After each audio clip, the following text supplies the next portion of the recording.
A otro de los oradores, a Martín Passeri, a Impossible, mi estructura para conseguir lo imposible.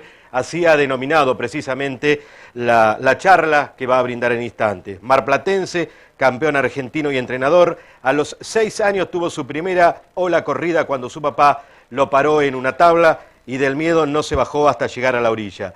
Desde esa edad hasta terminar el colegio a los 17 años, vivió en Buenos Aires con su mamá y sus 2 hermanos, donde jugaba al rugby y surfeaba unos 40 días al año solamente. En el año 1992 volvió a Mar del Plata con el sueño de ser surfista profesional, mientras trabajaba en diferentes trabajos precisamente para poder costear ese deporte. Simultáneamente entrenando en gimnasio y pileta y surfeando todos los días sin pensar si había olas o no. En el año 1998 Martín consiguió su primer patrocinio y en 1999 su primer título nacional. Actual campeón argentino de surf y el único en haber conseguido dicho título por 6ª vez. Esta tarde-noche aquí en Necochea, en estas charlas TED, lo invitamos, lo recibimos, Martín Passeri con nosotros y con ustedes. Bienvenido. Adelante. Bueno, vamos a concentrarnos en lo que me conectó en aquel momento cuando tenía 6 años, como bien describió. Fue mi primera ola. Mi papá era guardavidas y conocía a toda gente en la playa, entonces lo primero que hizo antes de pararme en la tabla fue llamar al fotógrafo que estaba siempre dando vuelta por la orilla. Y me sacó esa foto que está bastante deteriorada, pero la pudimos salvar. Eso fue en el año 82. Es así, ¿no? A ver. Ahí está, en el 82. Y es verdad, mi papá me paró en la tabla y yo del miedo no me animé a bajarme de la tabla y llegué hasta la orilla. Pero cuando llegué a la orilla sentí algo que no había sentido nunca. Y sentí que había descubierto el juego que más me gustaba jugar. Sentí algo que creo que los chicos se conectan con eso, que es cuando jugamos y nos divertimos tanto que queremos jugar a eso todos los días. La realidad era diferente. Mis papás se separaron, yo me fui a vivir a Buenos Aires con mi mamá, mi papá siguió viviendo en Mar del Plata, y en Buenos Aires lo único que hacía era pensar en qué día iba a volver a Mar del Plata para surfear. Mar del Plata me conectaba con mi papá, con mi familia y con un montón de cosas que a mí me gustaban, pero el surf era como el eje principal de todo lo que me pasaba internamente. Era como algo interno que me quemaba tanto que no podía mirar para otro lado. En Buenos Aires jugué al rugby, jugué primero en San José, que era el colegio donde iba, y después en Alumni hasta los 17 años, hasta que terminé el colegio, y en el medio hacía intención de volverme a Mar del Plata y decirle a mi papá de que me quería venir a Mar del Plata a vivir para surfear, a la costa, ¿no? Y mi papá me decía que no, tenía un hermano en ese momento de 1 año más chico que yo, que también surfea, pero me decía que hasta que no termine el colegio no podía venir a Mar del Plata, yo tenía que terminar el colegio y quedarme con mi familia y con mi hermano sobre todo. Algo que entendí muy bien, mi papá tenía mucha razón. En esos años de idas y venidas a Mar del Plata, mi papá me dice una de las frases que a mí más me quedaron grabadas, que fue: hacer lo que amás y amar lo que haces. El hacer lo que amás estaba clarísimo, ya había encontrado lo que quería hacer. O sea, había encontrado lo que amaba y lo quería hacer todo el tiempo. Más adelante entendí la otra parte de la frase. Mientras tanto, en Buenos Aires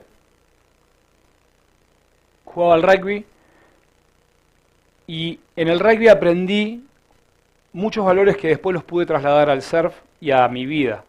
Sobre todo el respeto, la responsabilidad, el compañerismo y la disciplina, que quizás en el surf no estaba en ese momento tan instalada.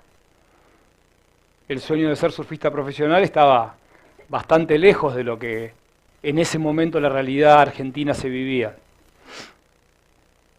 Vuelvo a Mar del Plata en el 92 cuando termino el colegio, como habíamos quedado con mi papá, y empiezo a entrenar todos los días, como sea que esté el mar, para poder lograr ese nivel que me podía dar la posibilidad de llegar a vivir del surf en algún momento. Imposible. Imposible era en la mente de todo mi entorno y en un montón de amigos y compañeros y mucho más en mi familia. En el año 93 me convocan para la selección juvenil y 2 semanas antes, me dicen que estaba pasado 6 meses de categoría y no podía ir a Brasil, que era el Mundial. En el 94 fui a Chile, con mucha emoción, a mi primer campeonato internacional, y fui el peor del equipo. En el Mundial del 96 estaba como empezando a vivir mi sueño, me iba a Estados Unidos, el primer Mundial, el más grande de la historia hasta ese momento, y donde se inició el movimiento olímpico que hoy vivimos. Como lo pongo en la foto, fui el peor del equipo. Y tenía 2 opciones, sentir que me hundía y que mi sueño realmente desaparecía por completo, me podía quedar con los brazos cruzados y no hacer nada, y volver a Mar del Plata y empezar a trabajar de nuevo en lo que estaba trabajando hasta ese momento, o aprender a nadar, aprender a surfear. Había algo que yo no entendía, había algo que me estaba faltando. Y ahí entendí la segunda parte de la frase de mi papá: amar lo que haces. Entonces, hacer lo que amo estaba clarísimo, era mi juego, era lo que yo quería, había elegido lo que quería. Pero amar lo que haces era hacer un poco más. Empezar a entrenar físico, técnico, mental, cosas que en el surf en ese momento no se hacían. Y que no tenía referencias tampoco. Cambié alrededor de 25, 26 preparadores físicos, que los tengo anotados todavía. Con cada uno hacíamos cosas diferentes. Pesaba 80 kilos, pesaba 72. Y así todo el tiempo. No me podía tocar la punta de los pies, otro me llevaba por el yoga y me tocaba la punta de los pies tranquilamente. Y así fui aprendiendo y de alguna forma empezando a encontrar algunas respuestas a esto. Pero siempre te encontrás con el primer imposible. Y el primer imposible yo creo que está dentro nuestro. Es en conectarnos con nuestra convicción de que eso que nos quemaba realmente es auténtico y viene de adentro y no lo podés frenar. Ese imposible, para el resto, adentro mío a veces también resonaba. ¿Será que puedo vivir del surf? ¿Será que puedo ser alguna vez campeón argentino? Y de a poco te vas conectando con eso que decía mi papá: amar lo que haces, amar el proceso y soportar todos esos justamente esfuerzos que tenés que hacer para poder llegar al nivel que querés tener para poder lograr tus objetivos. En 1999 tuve la suerte de ganar por primera vez mi primer campeonato argentino y mi primer medalla panamericana, que durante mucho tiempo fue la única medalla panamericana en el Surf Open. A partir de ahí en adelante realmente me fue muy bien. Tuve sponsors, vivía del surf. 2 años después de eso formé mi familia y de alguna forma volvía de nuevo a plantearse la idea esta de que ¿y vas a mantener tu familia surfeando? ¿Compitiendo? Y yo ya estaba convencido de que sí. Internamente me había convencido de que sí. Como les dije, esos años fueron buenos. Tuve la suerte de ganar varios torneos argentinos y en el 2006 ganar por primera vez el campeonato latinoamericano. En el 2009 tuve la suerte de ganar por primera vez, era el primer argentino hombre que ganaba una fecha del circuito mundial profesional. Un logro que hasta ese momento era otro imposible. Pero faltaba un imposible que yo creo que a veces es el más grande, el que más nos cuesta doblegar, que es el del entorno. Cuando nosotros nos convencemos internamente, a veces hay una lucha entre lo interno y lo externo, entre demostrarle al otro de que realmente lo que pensás, sentís y haces es real. Y es así y lo podés lograr. Obviamente la gente que nos quiere tiene miedo que la pasemos mal, tiene miedo que nos amarguemos, nos deprimamos, que no lo logremos. Entonces se me ocurrió esta idea de que era, ¿y si yo convenzo a mi entorno de que por donde voy es lo correcto y es lo que quiero y es lo que me hace feliz? Y si yo soy feliz, ellos pueden ser felices. Porque cuando yo caiga, en mi entorno es el que me va a sostener. Pero la idea más importante era que cuando a mí me iba bien, abrazaba a mi entorno y nos subíamos todos juntos a ese logro. Creo que de alguna forma lo logré. Ahí viene un nuevo desafío. Todo lo que había logrado conmigo, ahora lo quería traspasar a otra gente. Y ver si realmente mi sistema, lo que había entendido, era así. Creamos el Centro de Enseñanza y Entrenamiento Integral de Surf que ningún surfista estaba preparado para entrenar como nosotros le planteábamos. Había algunos locos que entrenábamos bastante bien y otros no tanto. Y de a poquito empezamos a convencer al entorno, primero mi familia, mis amigos y toda mi gente, para que sigan sosteniendo mi esfuerzo, y después a los chicos, a los padres, a las familias, de que había una posibilidad de tomarse el surf un poquito más serio.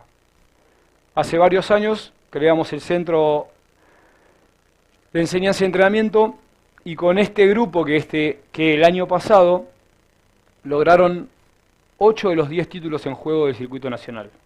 Y no es lo más importante, quizás el logro deportivo, sí es importante obviamente porque ellos entrenaban con mucha dedicación para poder lograrlo, sino que aparte educábamos alrededor del agua y el surf a 300, 350 chicos al año, lo estamos haciendo hoy, con charlas de campeones mundiales y instructivas sobre todo temas de seguridad, y nunca perder de foco qué es lo que nos conectó, que es que el surf es un juego y que es lo que nos divierte hacer.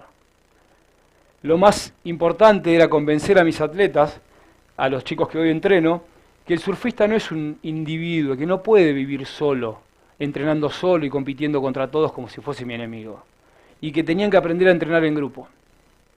Esto lo traía yo del rugby, lo aprendí mucho los últimos años que empecé a practicar jiu-jitsu, donde en un deporte de contacto, si yo no cuido a mi compañero, no tengo más compañero para entrenar. Pero a la misma vez la práctica tiene que ser real. Los chicos cada vez que entraban al agua competían entre ellos y sacaban lo mejor de ellos y lo mejor del otro. Pero tenían que entender de que son sus compañeros y que entre ellos todos sumaban por algo mejor. Con todos estos conceptos y los imposibles, mi hermano hace 2 años me dice, ¿vos pensaste alguna vez en por qué era imposible? Y la verdad que no lo había pensado como él me lo planteó. Y si bien en inglés la traducción no podría ser real, pero yo la planteo de esta manera. I am possible. Yo soy la posibilidad de lograr eso que en la mente de muchos quizás no sea posible. ¿Es fácil? No, no es fácil. Requiere de un montón de cosas que justamente hoy lo escuché hablando a alguno de los oradores, que es involucrarse hasta el fondo de las cosas, para poder entender todos los principios que manejan esa actividad o esa actividad que yo estoy realizando, para poder entenderla, para poder justamente llevarla a cabo, practicarla y equivocarme. Equivocarme todo lo que más pueda. ¿Soy el error? No, no soy el error. Yo soy esa persona intentando aprender para ser mejor. El error es información. Por eso es tan importante hacer. Y por eso es tan importante equivocarse. Así es como yo me hacía carne con este concepto que mi hermano decía, de hacerse uno de la posibilidad de lograr cada cosa que se plantea. Y se me ocurrió que esta estructura, ¿no?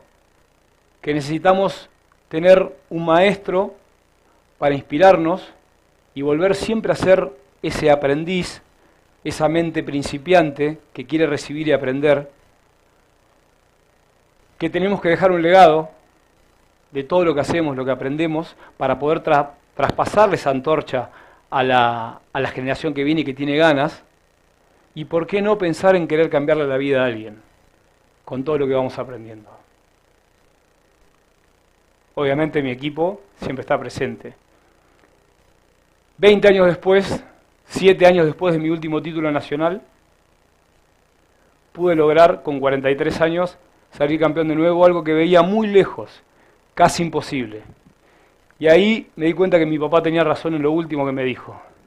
Lo difícil lleva tiempo y lo imposible es solo un poco más. Gracias.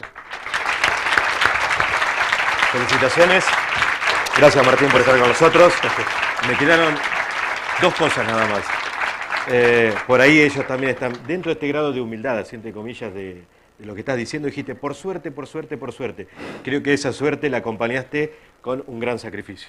Seguro, ¿no? seguro. Sí. Y otra más, hay algunos surfistas por acá. ¿Cómo son las olas de acá de Necochea? Es increíble, lo saben, yo vengo... La verdad. Necochea fue mi bisagra en mi carrera deportiva. Mi primer evento importante lo gané en Necochea y a partir de ahí me empezó a ir un poquito mejor, me olvidé decirlo. Discúlpenos, Necochea. El aplauso a este multicampeón. Gracias, Martín, por estar con nosotros. Gracias. Nosotros vamos a hacer... Un break. Sí, un break. Vamos a disfrutar un café, vamos a comer algunas masitas, vamos a charlar un ratito con Martín, con el resto de los oradores, y en un ratito seguimos y le damos continuidad a estas charlas. Gracias a todos, gracias Martín, lo despedimos con otro aplauso a él. Gracias. Se lo merece.